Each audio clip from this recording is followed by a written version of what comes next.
Hi నమస్తే. నేను మీ సునీల్ కుమార్ గాజులో. వదిలేస్తే జారిపోయేవి ఎన్ని ఉంటాయో, పట్టుకుంటే మనతో ఉండేవి అంతకు మించి ఉంటాయి. నిలకడగా ఉండడం నేర్చుకో. ఎందుకు అనంటే ఎగిరెగిరి పడిన వాళ్ళందరూ ఎటువంటి ఎదుగుదల లేకుండా అక్కడే ఉండిపోయారు. నీ జీవితంలోకి వచ్చే కొంతమంది వ్యక్తులు యాడ్స్ లాంటి వాళ్ళు అనంట. అటువంటి యాడ్స్ వచ్చినప్పుడు స్కిప్ చేస్తూ వెళ్ళిపోవాలి, కానీ వారి గురించే ఆలోచిస్తూ, వారు చేసిన పనుల గురించే ఆలోచిస్తూ, వారు అన్న విషయాల గురించే ఆలోచిస్తూ ఉంటే నువ్వు అక్కడే ఆగిపోవడానికి ఆస్కారం ఏర్పడుతుంది కదా. ఒక్కసారి ఆలోచించే ప్రయత్నం చెయ్యి. ఎందుకు అనంటే ప్రతిదీ మారుతూనే ఉంటుంది కదా, ఋతువులే మారుతూ ఉన్నాయి కదా. నీ బ్రతుకు మారదా? ఒక్కసారి ఆలోచించే ప్రయత్నం చెయ్యి.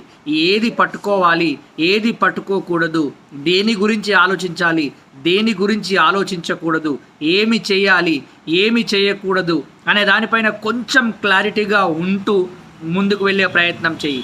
ప్రతి ఒక్కదాన్ని గమనిస్తూ ఉండు.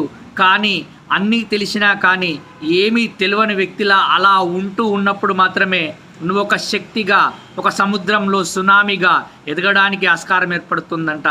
ఆలోచించు మిత్రమా ఒక్కసారి.